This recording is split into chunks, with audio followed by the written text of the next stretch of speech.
Ah, que felicidade! O Papo Surpreende hoje me convidou, Maria Paula, para receber a monja maravilhosa, monja Miao Yo, que é a abadesa do Templo Zulai, para estar com a gente hoje, batendo esse nosso Papo Suprem. Vamos conversar um pouco sobre o livro que ela acabou de lançar, que é Café com Dharma. Muito bem-vinda, é um prazer ter você em Brasília, aqui na sede da Embaixada da Paz, falando sobre esse tema tão importante que é o budismo brasileiro. Começa já explicando para a gente sobre isso. Muito obrigada. Primeiramente, eu quero agradecer por esse convite, essa oportunidade. E, então, pelo sotaque, então você sabe, não sou brasileira, né?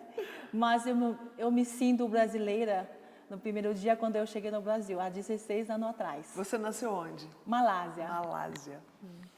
E o meu mestre, né, o venerável mestre Xing Yun, ele sempre fala com a gente que para poder o semente crescer, o semente do budismo crescer no Brasil, você tem que se nacionalizar. A gente tem que nacionalizar o ensinamento. Então, isso quer dizer a língua. Tá? Então, eu cheguei aqui, mal consegui falar português, só oi, olá, bom dia, tudo bem? E eu me emocionei com o brasileiro, de maneira que o brasileiro me acolhe. Tá? Então, para ser realmente se tornar um brasileira, entre aspas, a língua é a primeira coisa. Né? Não só língua, tem que aprender também cultura. Claro. Então, esse livro, voltando para esse livro, ele nasceu, na verdade, devido à pandemia. 2 anos e meio, ficou 2 anos e meio, o templo fechou devido à pandemia, né? E o templo fechou, mas o ensinamento tem que sair. Porque justamente esse momento, o brasileiro precisa mais, né, apoio de um ensinamento, de um conselho, de como superar, né, esse período de dificuldade. Então, olha que coisa importante, gente. A monja Miao Yo escreveu esse livro em português. Ela é da Malásia, mas ela aprendeu o português para realmente nacionalizar o ensinamento budista que ela queria compartilhar com a gente. Sim. Esse livro, então, nasceu de pequenos cafezinhos, né? Pequenas doses de ensinamento budista que você ia oferecendo para o público durante a pandemia. Sim. Você quer falar de alguns temas importantes que tem nesse livro aqui para gente? Na verdade, para mim, todos são importantes. Sabe por quê? Para eu surgir com a ideia, que tema que eu vou dizer essa semana, eu tenho que ver o que o brasileiro está precisando neste momento. Né? Eu vou dar um exemplo. Porque a gente está enfrentando um grande desafio, né? Porque as empresas fecharam e a sociedade está parada. Então, é um grande desafio. Então, o primeiro tema, estou falando assim, como é desafio, né? O tema de desafio, como a gente superar, né, tudo isso. E eu percebo que muitas pessoas estão doentes, então, está muito triste, ou fica muito sozinho em casa. Então, surgindo os temas como solidão, né? Como enfrentar solidão e como superar as doenças, o valor da doença. Né? A pessoa acha que como? Estou doente, estou sofrendo. Que bom, vou aprender alguma coisa muito importante. Isso. E tipo assim, aí eu percebi um dia, me falaram que, mestra, devido à pandemia, houve muito caso de suicídio. Como podemos ajudar? Aí eu comecei a escrever o tema sobre o suicídio. Claro, né, tudo dependendo do conselho do meu mestre, porque ele tem muitos livros aqui no Brasil, traduzidos, né, de chinês para português. É esse primeiro livro que foi feito assim no Brasil, diretamente em português para brasileiro. Muito bem-vindo esse livro. Eu queria falar sobre um tema que você toca aqui, que eu acho muito importante, que é o medo. Você fala um pouco do medo aqui. Eu queria que você ajudasse, porque o meu tema é a paz. E a coisa que eu acho que mais ameaça a paz é o medo, porque os conflitos geralmente nascem a partir de uma ideia de que você precisa se defender do outro, ou de que a sua ideia, o seu pensamento é mais importante que do outro. Então, geralmente, os temas que ameaçam a paz, eles estão ligados ou à ameaça ou à sensação de medo, de ter que se defender. Você poderia falar um pouco disso para a gente? Na verdade, quem tem medo é quem não tem confiança de si mesmo. E em palavras chinês, né, sabe como escreve palavras medo? Em uma mente e branca. Significa quando a mente você deu branca e você não sabe nada, aí você tem medo de enfrentar, tem medo de falar no público. Imagina se te dá um microfone para você falar publicamente. Se você tem algo dentro da cabeça, você não tem medo, você pega com muita confiança, você consegue dirigir as suas palavras. Mas pessoa que não tem, imagina, esse é medo. Então, na verdade, medo apenas uma ilusão. Né? Como tudo, né? A gente tem medo porque a gente acha que a gente se preocupa com a nossa, né, situação. A gente acha que outras pessoas também se preocupam com isso. Na verdade, não. Pode ser pessoa na plateia, está te apoiando moralmente, né? Que a pessoa está apreciando, a pessoa está inspirada, né, com o que você está trazendo. Mas quem que está no palco, às vezes, né, tem medo. Eu acho que muito do que o budismo prega, quando a gente faz a prática do autoconhecimento, é para a gente ir se libertando das ilusões, né, que vão nos confundindo, que vão ocupando a nossa mente com ideias, pensamentos e motivações que não deviam estar ali. Você pode falar um pouco para mim como que a gente consegue ir se distanciando das ilusões? Como que vocês usam as técnicas de meditação? Como que o budismo traz essa questão da ilusão como uma forma de se libertar? Budismo, vamos voltar para as palavras budismo, Buda, né, ensinamento do Buda. Buda significa iluminação, né, iluminado. Então, para ter iluminação, primeiramente você tem que acabar com a sua ilusão, a ignorância, aquele pensamento desnecessário que está sobrecarregando, né, da nossa vida. Então, a iluminação, ele é possível para todo mundo, porém precisa passar para uma prática, né? Todos nós, todos os seres sencientes, como o Buda fala na sua iluminação, durante a sua iluminação, ele falou que todos os seres têm a potência de ser iluminado. Mas não temos a iluminação, por enquanto, por causa do nosso apego e a ilusão. Né? Então, essa ilusão, ele pode ser o nosso medo, né? Ele pode ser o nosso apego, nosso desejo. Tudo isso acaba causando uma ilusão para a nossa vida.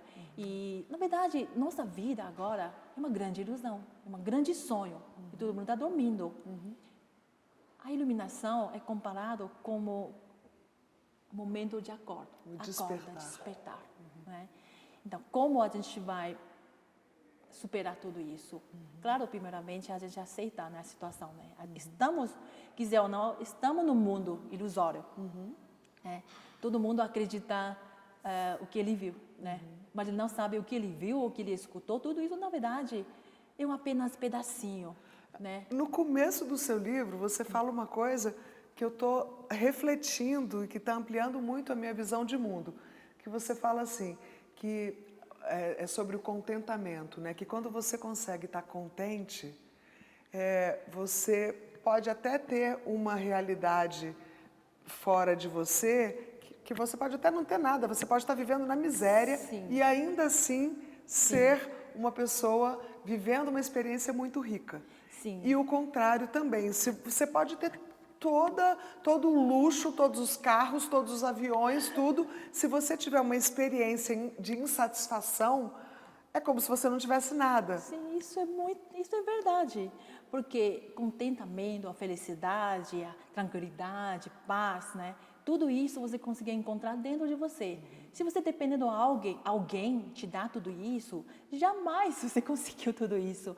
Então, descubra dentro de você, procure dentro.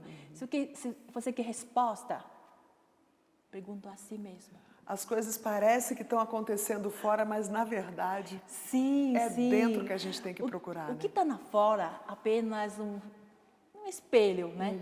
E ilusão. Uma projeção Isso é uma também, né? projeção, é ilusão, na verdade. Ilusão. Isso dentro é que é verdade. É pior que a gente esquece, né? A gente só procura acreditar o que a gente viu.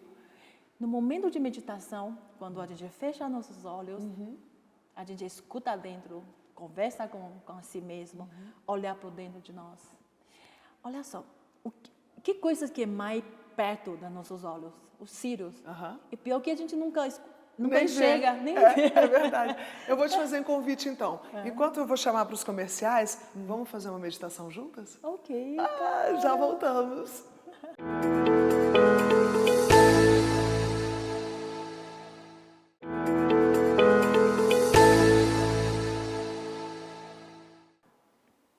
Enquanto você estava no intervalo, a gente estava aqui num momento de introspecção, de meditação. E aproveitando esse momento, eu queria saber como que vocês fazem, qual é a técnica? Vocês usam algum mantra? Como que o seu mestre te ensinou? Uma vez, quando eu estava nos Estados Unidos, eu encontrei com meu mestre, eu perguntei para ele, eu estou aqui no Brasil, né? Eu sei que brasileiro, né, ocidentais, gostam muito de meditar. Aqui, às vezes, eu ouvi falar que a pessoa põe musiquinha para acompanhar na meditação.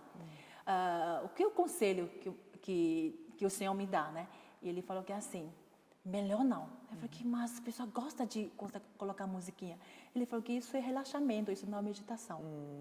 Apesar que o processo de relaxamento faz parte na preparação para meditar. Mas não confunde a meditação e relaxamento, né? Por quê? Se você dependendo muito musiquinha ou alguma coisa por fora, imagina um dia se caiu energia. Ixi, não consegui mais meditar, né? Então, a mantra também é um dos métodos, né? Que no budismo não se ensina. E você pode recitar mantra, porém, mentalmente. Você não recita assim, tipo, Om Mani Padme Hum, meditando. Não dá. Porque isso também, todos, né? Isso considera barulho. Ruído. Ruídos. Na meditação, a gente fala nobre silêncio. A gente quer silenciar a nossa mente. Primeiramente com o corpo físico, com o nosso meio ambiente, né? Mas a gente está falando também de meditação budismo humanista.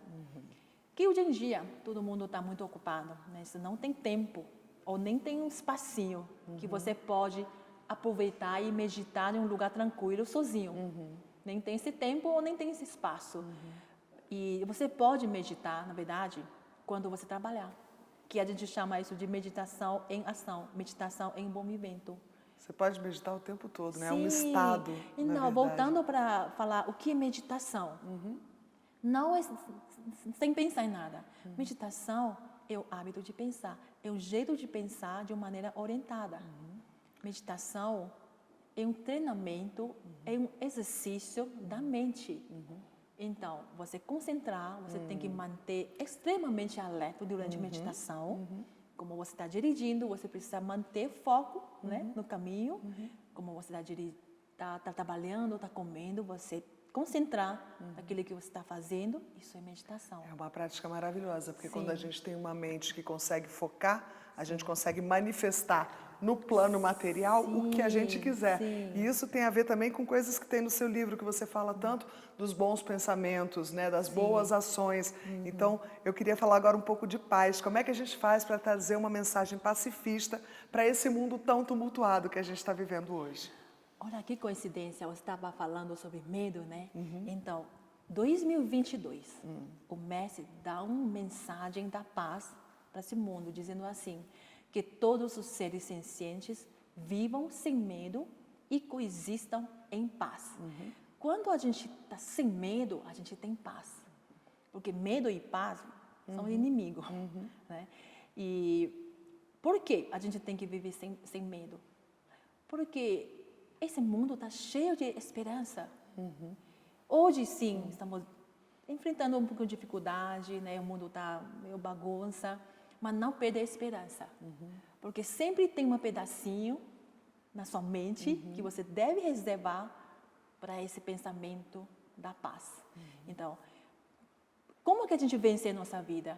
Você chega nessa idade, digamos, você tem 40, você tem 50. Você imaginou? A gente nasceu sem saber nada. E a gente venceu, a gente sabe como comer, como engatinhar, a gente como andar, depois como andar, como correr e dirigir carro. Tudo isso, nossa, para que você tem medo? Então, a gente deve enfrentar o mundo sem medo, porque não somos só. A gente tem tantas pessoas ao nosso redor. Mas uma coisa que assusta muito as pessoas, principalmente as pessoas que não têm contato com o budismo, é o medo da morte. O que você tem a dizer sobre isso? A morte, na verdade, de acordo com o budismo, não é o fim da vida. É somente o fim da forma da existência nesta vida. É que a vida, assim, ele continua. O mestre dá uma analogia muito interessante e disse que morte como uma viagem longa. Você dá tchau, né? Aí depois você aparece em outro lugar. Né? E esse morte acontece que ele é um prazo um pouquinho longo.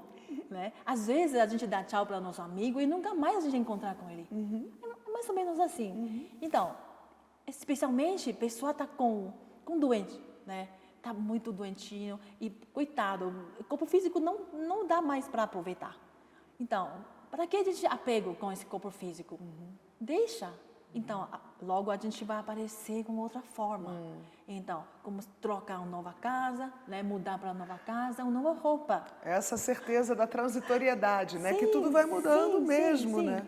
Cheio de esperança. Cheio de esperança, que vai ficar melhor ainda. Sim. Quanto mais foco você puder ter na sua mente, você vai poder ir se dirigir para onde você quer. Por exemplo, a gente veio de ontem e hoje, estamos acabando hoje, né? E você tem medo porque hoje está acabando? Não. Não, porque a gente tem amanhã. Isso o budismo nos ensina, né? Que a vida, ele é a gente fala que 3 tempos, né? Passado, presente e futuro. Então, a gente tem que enfrentar. Se a gente ficar feliz quando viajar, a gente não deve ficar medo quando o tempo o fim, né? Pelo contrário, é uma novidade, é um novo aprendizado. A monja Miao Yo aceitou o convite da Embaixada da Paz e nos dias 15 e 16 vai estar com a gente em Trancoso para 48 horas pela paz. A gente vai unir 108 países num minuto de silêncio, num minuto pela paz. Você pode também convidar as pessoas e falar um pouco sobre esse evento tão bonito que a gente vai fazer lá na Bahia nos dias 15 e 16 de outubro? Eu me sinto tão honrado, né? De ter esses convites na mão, né? E eu não conheço, né? Aquele local, né? Eu estou ansioso para conhecer. Mas o mais importante não é o local em si, mas a vibração que eu vou receber lá, que eu vou participar, né? Porque eu imagino o mundo está precisando a paz, né? 1 minuto é muito pouco, na verdade, né? Mas esse 1 minuto é para a gente... É simbólico, simbólico, né? E tomara que a gente consegue duplicar tudo, multiplicar tudo isso para mais lugares ainda, para todo mundo, na verdade. E pessoa que não consegue chegar àquele local maravilhoso, mas essa vibração com certeza vai chegar de vocês, né? Não esquece esse dia, né? A gente vai ter ao vivo? Sim, vai ser ao vivo, presencial e ao mesmo tempo a gente vai estar transmitindo online. Então quem tiver, de onde você estiver, você vai poder acompanhar virtualmente. E eu queria também, você falou uma coisa aí que eu achei importante, que você falou do apego, né, do desapego. Então tem alguns conceitos do budismo, como por exemplo, né, a importância de você estar sempre pronto a acolher a novidade, o novo momento, sem se apegar ao que já passou. Eu queria que você explicasse para mim um conceito que eu acho maravilhoso, mas que é de difícil compreensão, que é a equanimidade. Como é que é isso? A equanimidade, você nem fica atraído pelo que é bom e você também não repele o que é ruim. Como que a gente pode entender esse conceito tão importante do budismo? Aceitação. Né? Coisas que às vezes a gente não consegue mudar, né? A situação, se você não aceitar, acaba atrapalhando, né? Mexendo na sua emoção. E a gente tem que, na nossa vida, como se fosse uma mala. E a gente carrega muitas coisas com ele. E às vezes, coisas é útil, a gente pode colocar na nossa mala, às vezes não. Se tornando lixo, a gente tem que tirar, né? E se acha que isso não faz parte, se isso não vai ser útil para a gente, para que a gente carrega? O nosso problema aqui é, muitas pessoas estão sobrecarregando, por quê? Querendo todo, pegando todo, tem medo de perder, né? E, em outra palavra, esse desapego é cobiça. Você tem que ter sabedoria de escolher. Ambição, né? Então, você tem que ter sabedoria de escolher o que é bom para você, o que é bom para a sociedade, o que é bom para a sua vida, para esse mundo. Não apego. Esse apego não só bem materiais. Às vezes... A ideias, né? A emoção. E a gente apego todo. E a gente carregando tudo na nossa costa. Que a gente não aguenta tudo isso, na verdade. Né? E que quem é leve, quem assim ficou desapegando, né, esse tempo todo, é feliz, porque ele não sobrecarrega a sua mente. Como a gente entrar no avião, né? A gente despachar sem mala e a gente desce e nem precisa esperar, né? A mala saída, tal, tudo, eu acho que é maravilhoso. Mala, importante, porém, às vezes você tem que deixar para você poder andar. Dizem que quando a gente sozinha, a gente anda fácil, porque sem tudo isso. Mas a gente não pode esquecer, esse mundo é coletivo. Isso é importantíssimo. É coletivo, a gente tem que considerar também outras pessoas, né? E às vezes a gente é muito individualista. A gente quer sozinhos, por mim só. Né? E que tem uma frase que diz que é assim, se a gente é sozinho, a gente anda rápido. Mas se a gente andar conjunto, a gente anda longe. Muito bom. É muito importante. Muito bom. A Embaixada da Paz tem esse lema, que é tirar o foco do individual e botar o foco no coletivo. A gente fala até sobre uma coisa que é uma saúde mental coletiva. A gente está vivendo um momento pós-pandemia, que você até falou de aumento de suicídio, de muita depressão, de muita ansiedade. Então, o desafio da saúde mental se tornou algo coletivo. Então, a gente precisa de verdade encontrar soluções que sejam coletivas. Cuidar com o meu autoconhecimento, com a minha prática, para que eu busque a minha paz, que começa dentro de mim, porque a paz começa dentro da gente. Posso sustentar não só a minha saúde mental, mas a saúde mental de quem está se relacionando comigo. No budismo disse que assim, a gente deve buscar paz dentro de nós, mas se tem única pessoa que não tem paz ao nosso redor, a gente também não tem paz, né? Que a gente tem que também se preocupar com outras pessoas, ajuda ele, né? Para se iluminar e depois da gente. Isso a gente chama de grandes votos. Votos de Bodhisattva. O que é Bodhisattva? O ser iluminado, né? E que a gente está falando do budismo humanista aqui. Então, humanista. A gente tem que se preocupar com o assunto humano. Né? Independente da raça, do credo, claro, da opinião política, da ideologia, não importa nada, né? A gente humano. Humanos, isso mesmo. Sim.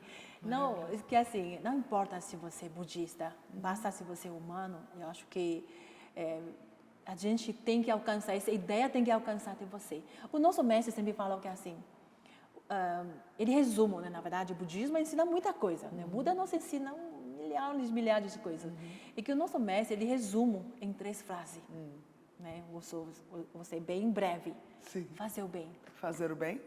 Falar o bem. Falar o bem. Pensar o bem. Pensar o bem.